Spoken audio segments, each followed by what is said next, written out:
Gentlemen, you know, as I said in one of my other videos, knowing good table manners and good etiquette is part of being a gentleman. So that's what me and my lovely girlfriend, Heather, are going to be going over today.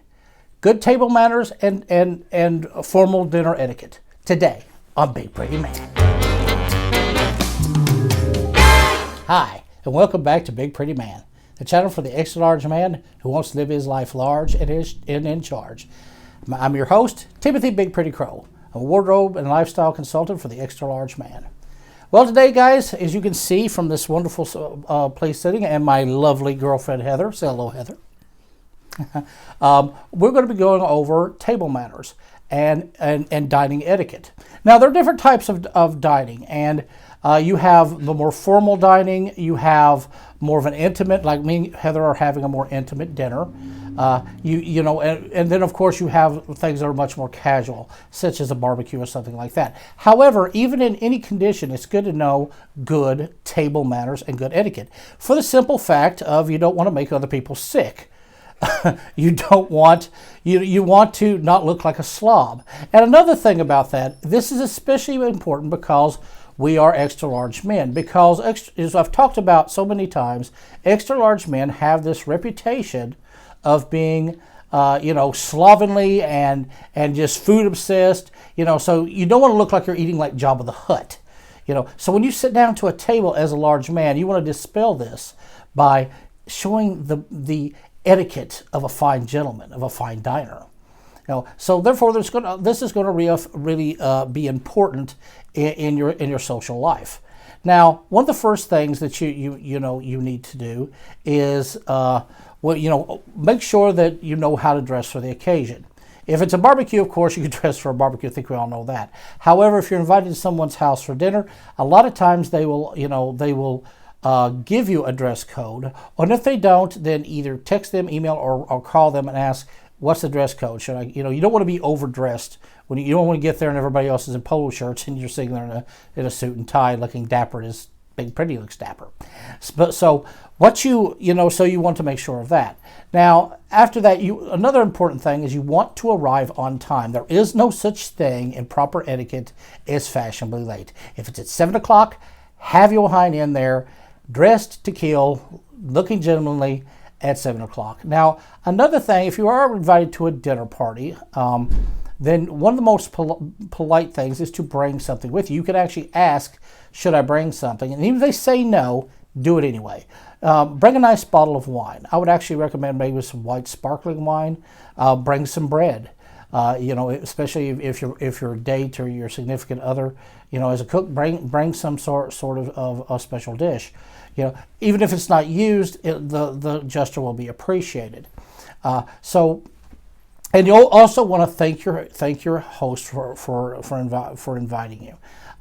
In this case, it would be Heather. So thank you, darling, for inviting me to this lovely repast and putting together this lovely table. I feel very, very privileged, as I should be, because I'm Big Pretty. But thank you, darling. Yeah. So. And yes, even if it's your girlfriend, she went through the trouble of doing all of this. So we just don't walk in, all right, babe, let's eat. Have some courtesy, have some class. So those are the first things you want to do. Now, of course, as I've talked about in my other videos, you have to act like a gentleman. And of course, that applies especially to your lady, my lady Heather here. So what you want to do, of course, is to pull out her seat and offer her seat. So we'll do that. Heather, my darling, here. Okay. Are you comfortable, darling? Yes. Thank you. So that's one of the first things that you need to do. Okay, one of the first things we'll go over is our place setting. Now, a lot of people, when they see a place setting, if you're not used to formal dining, they get really freaked out by it. With all the utensils, all the glasses, the cups, it's like, what do I do with all this? What do I pick up? What do I not? Well, actually, we make it more complicated than it is. It actually follows common sense. The one thing to remember is that when you're eating, you work from the outside in on both sides. And the way you set the table is actually dependent on what kind of dining you have, what you're eating. That's going to dictate what's on the table. So in a lot of ways, it gives away what you're going to be having. As I said, me and Heather are having more of an intimate meal, so it's kind of set up for that. So if you look here, if we start here on our left, we have our bread dish with a butter knife, bread and butter, the B&B as we call it. Then you have the salad fork, you have the dinner fork. Of course, if you want to have salad, which we are, you would, that'd be the first knife that you use, so you know that's your salad fork. Then, of course, we have the plates, and on the plates we have, of course, the napkin, and beneath that, the next plate we're going to be using, which, as I said, would be your salad, and then, of course, this for your dinner. Now, of course, this follows on the other side. Now, normally you would, if we were having soup, which as you see, we're not having soup, and a lot of times the soup bowl will be on top of the place setting here. But we're not actually having soup, we're actually having coffee. So we have our coffee cup, and we have a coffee spoon rather than a soup spoon. Now, and from there we have our dinner knife, regular dinner knife, and then further on the inside, because we are having steak, we find your steak knife. So it's that simple. Now, as far as your drinks, you usually have one for water, and then you have one for wine. Now, in some settings, it can get very fancy. It can be as many as 5 glasses. You'll have one for water, one for white wine, red wine, for champagne, and for port. But in this case, this is a much more simple place setting. Very nice. So it's just going to be these two. Now, sometimes people have beer. You'd have a beer glass there. I actually may, because it's just us, this may actually end up more with milk than with water, or I may get another glass. Anyway, following over here at the head, you have this fork and spoon. So you're like, what the heck is this for? And this is actually for your dessert. You have your dessert fork and your dessert spoon, which sometimes can dictate what you're going to have. Now, sometimes this will change up on, like I said, for a matter of what's going to be served. For instance, sometimes on this side, you will have a seafood fork. That would tell you you're having lobster or some sort of seafood. Of course, we're not, so we don't need it here. So it's actually, as you see, it is a pretty simple setup. Coffee cup. We're obviously having coffee afterwards with dessert. Once again, wine glass, water glass, coffee spoon, which would be a soup spoon, dinner knife, steak knife, salad fork, dinner fork, and the dessert fork and spoon. It's that simple, and it's that easy. So it's kind of set up already to show you in what order that you go. Now, for one of the first things you want to do when you sit down is to, first, you want to, don't be slouching, don't be leaning, all of that. You want to sit up straight as you can. I'm saying a little angle so you can see things, but if you want to sit up straight, then you need to take your napkin. If you have a napkin, undo it, and of course put it in your lap. That's the first thing. And actually, I'm going to have a little trick for with your napkin a little bit later. Don't tuck it up under your shirt, even though when you're eating something like spaghetti or something that's got some gravy, that can be tempting, so you don't get it on your clothes. But I got a trick for that. I'll tell you in a little while. Now, of course, just like I said, just put it in your lap. Now, usually, if you're at a larger dinner party and you sit down and they bring your food, as you see, I've been served my first course, my salad. Don't start eating until everyone is served. And there's a possibility, if the person hosting is religious, you want to, even not religious, just kind of roll with it. have a moment of silent meditation if you're not religious. But, go with it. If you are religious, and you're at someone else's house, don't ask to do a prayer. That's really inappropriate. Just kind of roll with, you're in their house, you roll with their rules. So, and then the typical rule is, once everyone is sitting down, you wait for the host to start eating or tell you, everybody dig in. Don't just when it comes down, Start eating. So that's how you should start. And just like I said, in our place, right? See how healthy this is? It's a salad, so I've got my salad fork, first one on the list. Now, usually what's going to happen before that is the bread's going to be passed around. And we'll take a moment to talk about the dishes going around. Now, usually dishes go from the right. And when you get them, usually the bread's going to come around. When it comes around, take one piece of bread, put it on your bread plate here, and then next thing is probably going to come around is going to be the butter. Don't butter your bread right there, and never use the utensil. The utensil. What you do is when it comes around, take some of the butter and put it on the edge of your bread and butter plate, and then let it go around. Now, usually about this time, you're going to be served water, and the wine. The water. Sometimes the wine is brought around separately, but you wait for your host, and once the host goes, you start eating. A lot of times they will make a toast. Sometimes the wine will be opened. If they don't make a toast, kind of watch. If the host starts drinking their wine, then you can drink the wine. If they don't, wait to see if they give a toast. That's going to make itself pretty clear. So those are some of the first things that you want to do. And let's go over a little bit of table manners here. Okay. Now, first, these should be obvious, but they have to be said. One, don't stuff your mouth full. Take small, measured bites. Nobody wants to see you sitting there with your mouth all bloated up. Eat at a good pace. Don't eat too slow. Don't eat too fast. That's really important. Don't be eating it like you're a dog that's been starving to death. Don't eat like you're a turtle. So so eat at a steady pace. That would be one thing. Another thing is just like don't overfill your mouth. Do not eat with your mouth open. You're not a cow. Okay, this is delicious. You're spitting food. Nobody wants this. So eat with your mouth shut. Kind of concentrate on that. That's a big one. Don't pop your lip. You don't need that. Also, if someone's to speak to you while you're eating, then don't talk with your mouth full. Your mother. We're going back all to those old rules your mother and your grandmother said. They said them for a point. They didn't want you to look like a barbarian. So, if someone speaks to you and you should, speaks to you eating, then do the polite thing, your mouth's full, go swallow, and then answer them. Now, another trick, like I said, usually you are using utensils, but believe it or not, it is fine to use your fingers with certain types of food, like with fried chicken, with barbecue ribs. Those type of things, it's going to look awkward if you're trying to cut it with a knife. You can pick it up and eat it. Now, one thing, and this is an ancient thing, me and Heather are both into the SCA and ancient customs.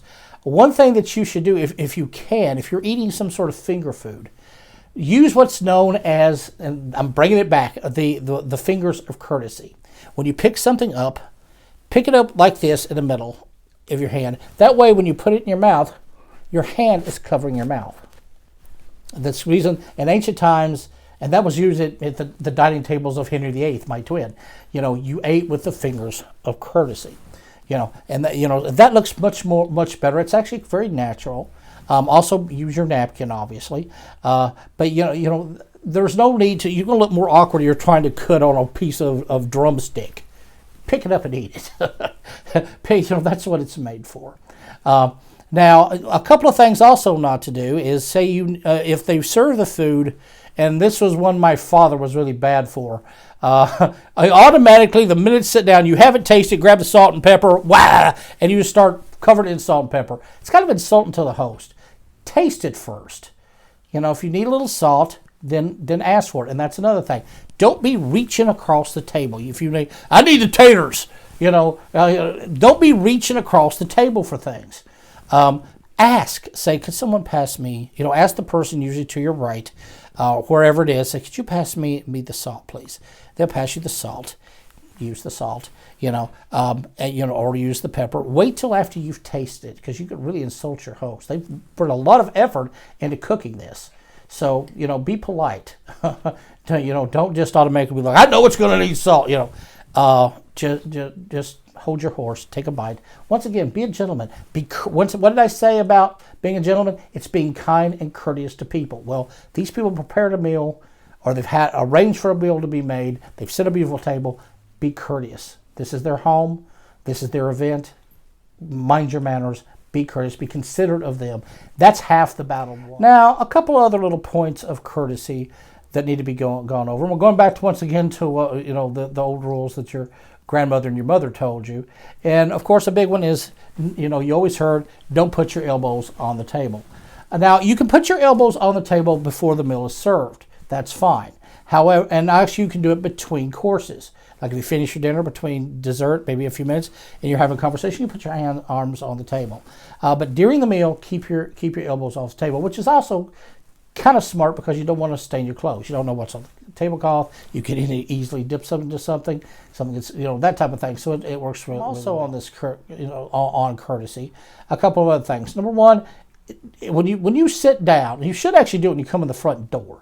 But especially when you sit down to dinner, if you have your cell phone, take it out, turn it off. Just turn it off completely. If you have to make a call or you need to check it, then you need to excuse yourself. And on excusing yourself, if you need to leave the table, you don't need to be, say you have to go to the bathroom. You don't need to be announcing exactly what you're leaving the table for. Hey baby, I am really prairie dogging here. I'm telling you, I'm touching cotton. I got to hit the head and unleash this brown beast.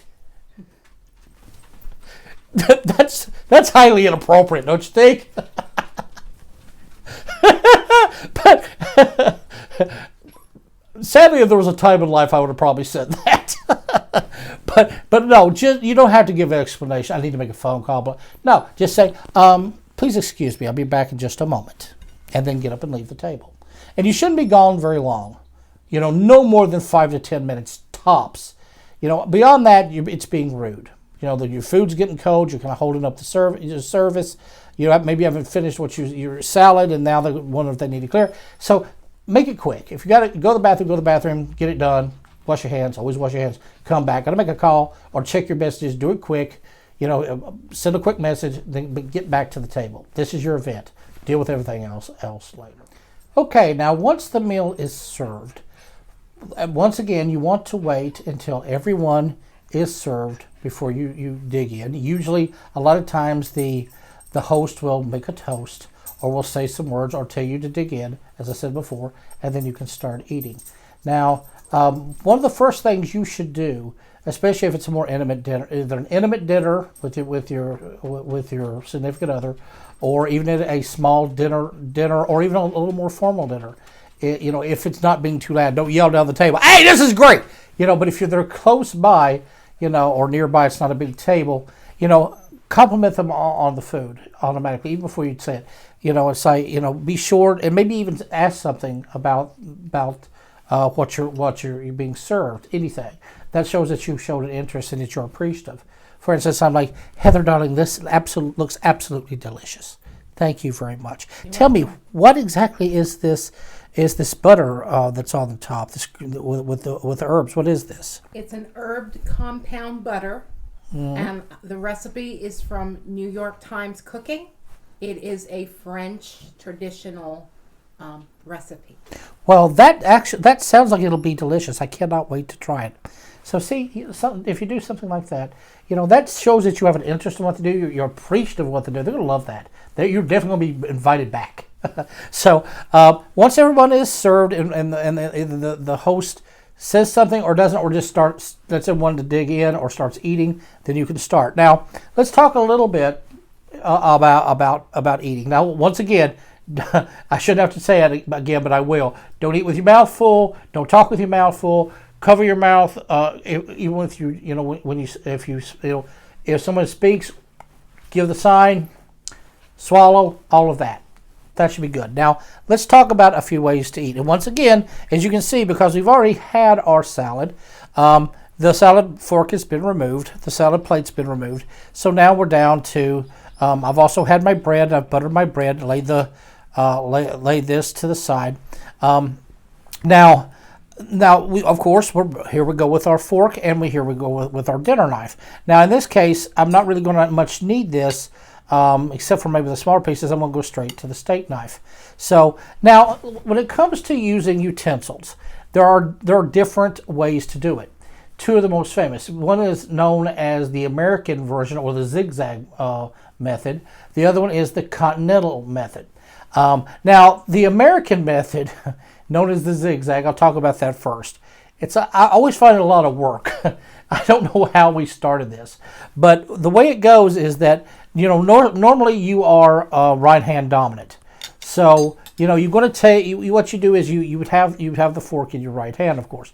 What you do is you switch the fork to your left hand, pick up the knife, stab whatever you're cutting with your steak with the with the fork. Use the right hand to cut off a piece.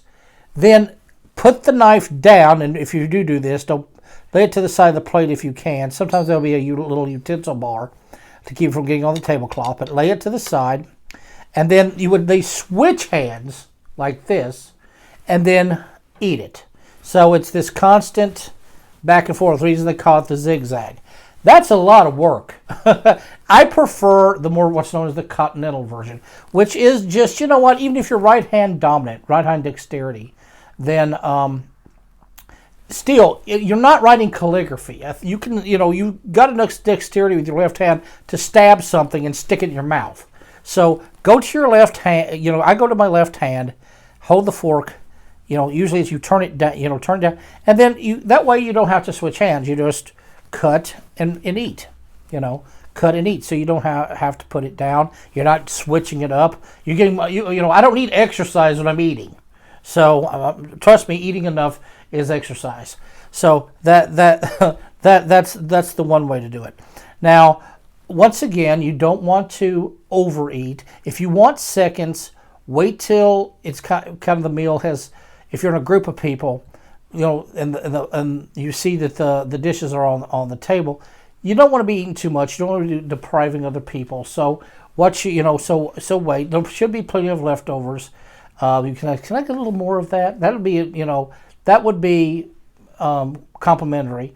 Once again, as an extra large man, though, I would be wary of looking hoggish. So you don't want to up that stereotype. Usually, if you're at a dinner party, go with what you got. Heather here knows how to feed me. As you see, this is a massive plate of food. She knows how to feed me. So, but in a normal dinner party, you're gonna get more normal, smaller portions. Just eat that. That should be good enough. If you're hungry afterwards, hit Burger King on the way home. So now, one of the last things I'm going to talk about here, as far as eating the meal, is something you got to worry about, and something that happens with us big guys, happens with everybody, and that is spillage. Getting something on your shirt, spilling something on you. And of course, you have your napkin in your lap. That's going to protect your pants. But the couple things that you can do to avoid that, and I'll give you one of my special little etiquettes that I kind of come up with to solve a problem.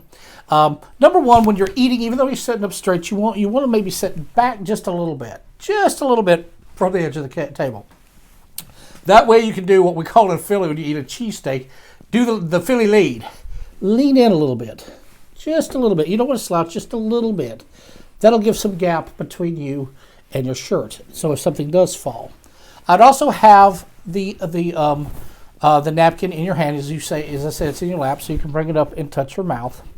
But that is actually going to help. Like I said, you don't want to be over the food like this, but just a little lean for each bite. Set back up, little lean, set back up. That's actually going to help protect your clothes. Take small pieces. If you're eating something that has a lot of gravy or a lot of sauce, be very careful with it. Just make sure, especially then, that you give that lean just a little bit. So, that's going to help from stains. Now, if you happen to be at a dinner party, and I think it's always a mistake to serve at a dinner party, serve something that's very messy, like say spaghetti. That's very hard to not get a stain going on. You know, you have to wrap the spaghetti. That's the best way. But even then, the sauce, it's really easy to be flipped around. Now, one thing you don't want to do, even though it'd be so handy, and because you are wearing your nice clothes in this dinner, would to be, you know, do the tuck. Get the tuck ready, you know. But in truth, that's very uncouth looking. You look like, only time that's acceptable is you're eating lobster at a lobster place. You're doing this, you look like a toddler. So you don't want to look like a toddler, you want to look like a sophisticated man. But then you have the problem, how do you keep the food off of your clothes? Well, I do have a trick, because I am a very intense eater. In fact, Heather here, for some reason, has a fascination with watching me eat. What is the fascination watching me eat? Well, I'm an artist, and I feel you are an artist when you eat. You eat the way an artist works with paint on a palette. So it's like I'm doing performance art. Yes. With kind of a culinary performance artist. Yes. I like that. Big Pretty culinary performance artist. I don't know. I just eat. I do enjoy my food. It can be very intense. But I try to normally my manner. Sometimes to make her laugh, I'll eat like a barbarian just to get a giggle out of her. We're alone. It's just her and I. But if we're out in public, she'll tell you, how do I eat when I'm in public? Very, very gentlemanly. Thank you. But it's still fascinating when I eat gentlemanly? Yes. I don't know. Culinary performance artist, I guess. But anyway, back to what I was saying. One trick in my performance art that I figured out is, okay, like I said, you're eating something sloppy, something that could possibly spill, like spaghetti. Spaghetti's notorious, or barbecue or something. And you really don't want to get anything on your shirt, because, once again, this is hard to get out. But you don't want to tuck it in. So what I do is do this. Well, if you have something that is, are you all right, darling? Okay. What you do is take your napkin and kind of wrap it in your hand like this, and have it down in your lap like this, okay? Now, when you're taking the bite, get your spaghetti, what you do is, make sure that it's draping. What you do is, as you lift, bring it up to your neck like this, take the bite, bring it back down. That looks no different than if actually, what you're doing, you could also make it a motion. Bring it up, take the bite, wipe your mouth, put it down. That looks very natural. That's going to protect your clothes. It's not going to look like you're wearing a bib, but you're basically doing the bib. You're bringing it up like this, covering the front of your shirt. So if the food does fall, it's going to fall there. That's my little invention. I think it's brilliant, don't you? What do you think? Is that clever? Big Pretty's a clever boy. Now, one of the last things I am going to talk about here, two things, is that if you do need to leave the table, you need to lay your so that they know not to take your plate away. If you are in a big group, lay your utensils at an angle like this on the plate. That shows that you're not done yet. If you are done, lay them like this on the corner. That shows that you're done. And you have to leave the table. If not, you can come back and your plate's been taken away. Matters on the dinner table be your dinner that you're having. Now, last thing that I am going to talk about is imbibing alcohol. Here you do want to be careful, because you don't want to drink too much. You're at a party. You don't want to imbibe too much. So keep that to a limit. Sometimes, and also you shouldn't be asking for refills of wine all the time, or reaching for the wine. Usually the host will see, they're usually working the table, they'll see you need wine. If you do, can I get a little more wine? Only if you see that it's not being circulated. So, but when you're drinking your wine, remember, always pick it up from the stem. Don't pick it up, like you're about to swallow beer.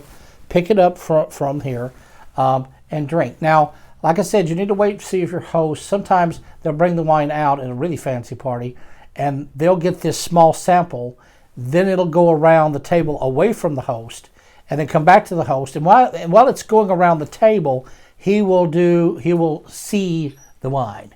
He'll swirl it, get the bouquet going, give it a smell, give it a taste, nod approval, and after that, by that time, When the wine's all served, you can drink the wine, unless they make a toast. So that's the courtesy with wine. Always wait for the host. Always be courteous to the host. That's the big thing. So, you know, I'm supposed to wait till Heather drinks. So, all right. Good choice, darling. Actually, that is really good wine. Well, that's about it for this video. I hope that it was helpful. You know, and just remember, whenever you're dining with anyone in any circumstance, remember your table manners. You know, don't make a pig of yourself. Make yourself look like a sophisticated man. And dining properly and dining etiquette is a big part of being a sophisticated and classy man. It will be remembered. It can be very helpful in life if you're, you know, if you're out to dinner with work executives or with in-laws. You're going to make that great impression. People pay attention, a lot of attention to how someone eats. Think about it in your own life. Have you ever had anybody talk about, did you see how they were eating? He eat like a pig. Don't be the guy that eat like a pig. You know, actually surprise them. You're a big man, but you have grace, you have style, you have etiquette, you have good manners, and have those good manners. So, so that'll be about it for this video. And remember, if you're enjoying my videos, don't forget to hit this little King Henry head, you know, with my pretty face, and give me a subscribe. Also, go ahead and give me a like. I love hearing from my subscribers and my fans. Once again, I want to thank my dear girlfriend Heather for cooking this wonderful repast. Thank you, darling. You're welcome. And being very lovely in this video. Very worthy of Big Pretty, and I'm actually worthy of her. And that right there. Thank you. Yes. So, so I'm going to wrap this up so I can enjoy this meal. So, to everybody out there, bon appetit, and you stay pretty.